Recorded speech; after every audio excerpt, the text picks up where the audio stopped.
ओंकार ओडिया।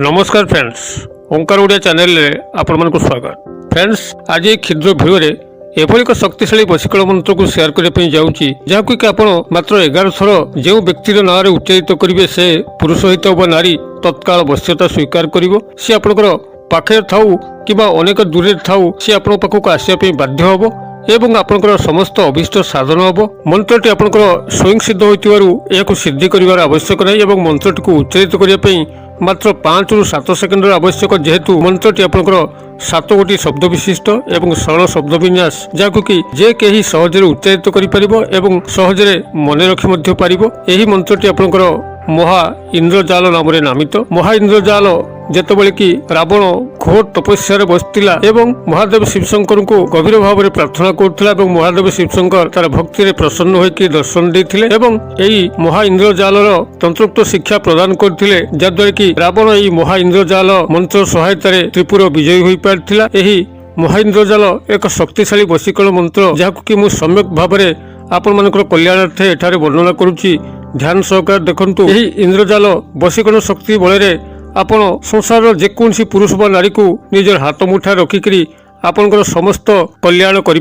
तेबे यही अमूल्य तथ्य को आपण शेयर करने पूर्व क्षुद्र निवेदन, जदि आपंकर यही कंटेंट रुचि रोचे एवं चैनल को आज प्रथम बार आसचंती तेबे चैनल कड़े थिबा लाल कलर सब्सक्राइब बटन क्लिक करी बेल आइकन क्लिक करी एवं ऑल नोटिफिकेशन पर क्लिक करी चैनल को सब्सक्राइब कर नियंतु। तेबे फ्रेंड्स, एबे सुनतु एही महा इंद्रजाल वशीकरण विधिटी कौन ताको आपण एटी गभीर ध्यान सहकार शुणु, जद्वारा कि आपण सफलतार सह या संपादन करें। एथिपाई आपन को जो सामग्री केतोटी आवश्यक ताही प्रथमत हूँ आप गोटे पिपल पत्र को संग्रह करेंगे। पिपल पत्र को कई कई ओस्त पत्र कही अतएव प्रथम गोटे ओस्त पत्र बा पिपल पत्र को संग्रह करूँ। रविवार छाड़िक जेकोसी बारे आपड़ पिपल बा ओस्त पत्र को संग्रह करेंगे। तेबे मध्याह्न 12टा पूर्व ही स्नान शौच होकर संग्रह करेंगे। यार परवर्ती जिन आवश्यक हम कि अटा जो अटा को आप चकटिक रुटी करती से अटारू कि संग्रह करेंगे। निजर दक्षिण हस्त मुठारे एक मुठा अटा आनिबे एवं एक कला कपड़ा बा कला रुमाल को संग्रह करेंगे। यार परवर्ती जिन आवश्यक हम कला खसा बा कला तिल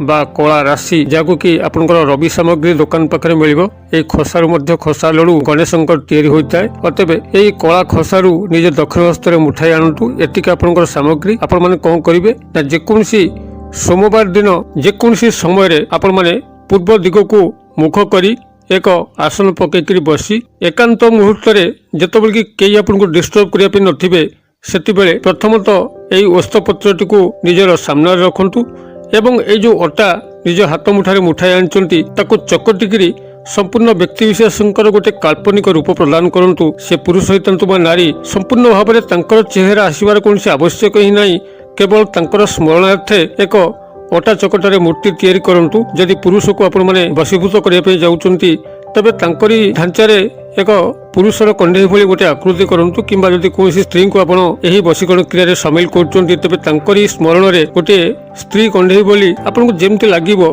हां ये गोटे स्त्री भली देखाउची से भली आपनकर कलाकृति को सेठी प्रदर्शन करंतु। एही भली भाबरे काल्पनिक जतिक आपन को संभव आपन द्वारा से भली सेही अटा को चकटिकरी पानी सहायता रे आपण गोटे काल्पनिक मूर्ति गठन करंतु।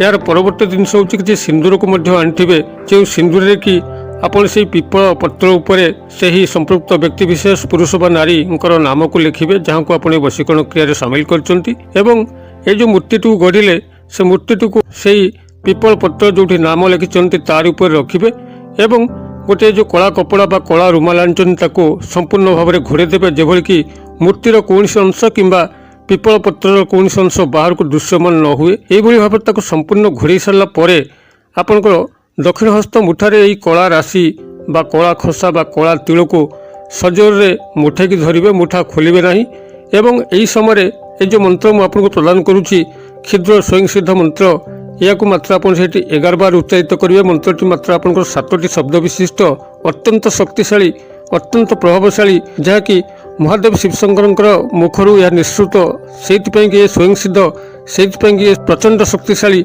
एवं यही मंत्र सहायता रावण महा दिग्विजयी होता त्रिपुर विजयी होता। आपण मैंने यही मंत्र को 11 बार उच्चारित करेंगे। ध्यान रखिबार कथा होची आपण मंत्र उच्चारित समय किंबा यही क्रिया को संपादन शेष पर्यंत आपण दक्षिण हस्त मुठाटी को कस्मिन काले खोलिबे नहीं। जो दक्षिण हस्त मुठाटी को खोली दउचंती जो थरे कि आपण कला खसा बा कला राशि बा कला तिल रही अछि, तेबे आपण मानकर ए क्रिया रे व्याघात आसी थाए, जद्वारा कि आपण माने लाभ पाइबा परिवर्ते क्षति सहित। अतएव दक्षिण हस्त मुठारे कला राशि बा कला खसा को संपूर्ण भाव में मुठाई धरिकी आपण माने सही मूर्ति उपरे जो कला कपड़ा घोड़े आपण ता आड़ को चाहिए और निजर मुठा आड़ को चाहिए आपण यही मंत्र को गोटे थर पढ़े और गोटे थर पढ़ी सारा पर निजर हाथ मुठा जो थे आप कला राशि बा कला खसा मुठाई धरती ताको गोटे थर दक्षिणावर्त भाव में सही कला कपड़ा उपरे बुलेबे और गोटे थर फुंक मारे।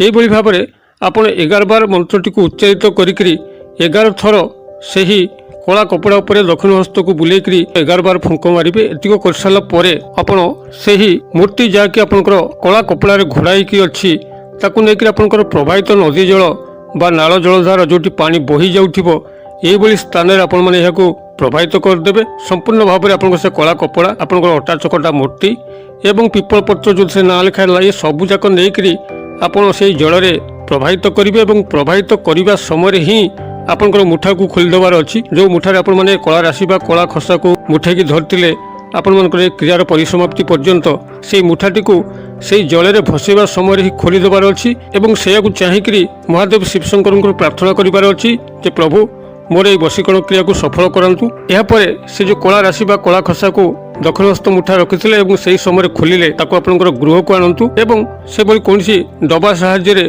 ताको लुचेकी रखंतु जेभली कि से खसारे बा राशि रे कहार हाथ बाजिबो नाही। एही भली एक गुप्त स्थान निभृत स्थान रखिबे जेपर्यंत एही कला खसा बा राशि आपण पाखरे से भली गुप्त भाव थिबो काहारी हाथ स्पर्श बाजि नथिबो से पर्यंत से व्यक्ति आपनकर गृह पाखे थाउ किंबा अनेक दूर थाउ आपनकर वश्यता स्वीकार कर रहिथिबो। कस्मिन काले यही वश्यता को काट करने कौन तांत्रिक क्रिया काम करिवो नाही।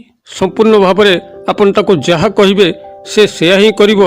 आपन कथारे उठ बस हबो, आपनकर प्रत्येक कथा को मानि चलिबो। तबे एही वशीकरण क्रियार जो काट अछि से काट को मु परवर्ती भिडियो रे आपन मानक सह शेयर करिबि जदि आपन मानकर अनुरोध आसे, जद्वारा कि एही वशीकरण क्रिया आपन जा पर प्रयोग कले भविष्य क्रमे जदि आपन को सेमति लागे वशीकरण क्रिया काट कर दवा पे कि जद्वारा कि आपनकर कौन उद्देश्य साधित होला परे आपण चाहू न से व्यक्ति आपण पाखे रहू तेबे आपण ताकू सहजरे संपादन करें। मंत्रटी आपणकर एभली रहिबो ओम बदबद अमुक आकर्षय आकर्षय स्वाहा। मु आउ थरे कहि दउची ओम बदबद अमुक आकर्षय आकर्षय स्वाहा। आपण ए अमुक स्थान रे संपृक्त पुरुष व नारी नाम को उल्लेख करेंगे। यही भाव में आप महाइंद्रजाल वशीकरण मंत्रटी को प्रयोग करी जेकोसी व्यक्ति विशेष को निजर हाथ मुठा को आनीपर। मुझे आशा करें दर्शक बंधु भिडियोटी निश्चित भाव में आपंकर बोधगम्य हो। जदि भिडियोटी भल लगुता है गोटे लाइक करूँ और सांगसाथी मल यथेष्ट मात्रा शेयर करूँ जेभली कि यार कई साहाय्य नहीं मुख्य जो हस टिक फुटो निश्चित भाव में आपको महादेव शिवशंकर गभीर कृपा प्राप्त हो पार। भिडियोर क्षुद्र परिसर मध्य मत ये विदाय दिंतु पुणी आप देखा यही एक शिक्षणीय भिडियो से पर्यटन दर्शक बंधु आपण समस्ते मंगलमय कृपार भले था रोचे। सर्वभवन्तु सुखिन सर्वे सन्तु निरामया सर्वभद्राणि पश्यन्तु मा कश्चित् दुर्भाग् भवेत्। ओम शांति ओम शांति ओम शांति। नमस्कार।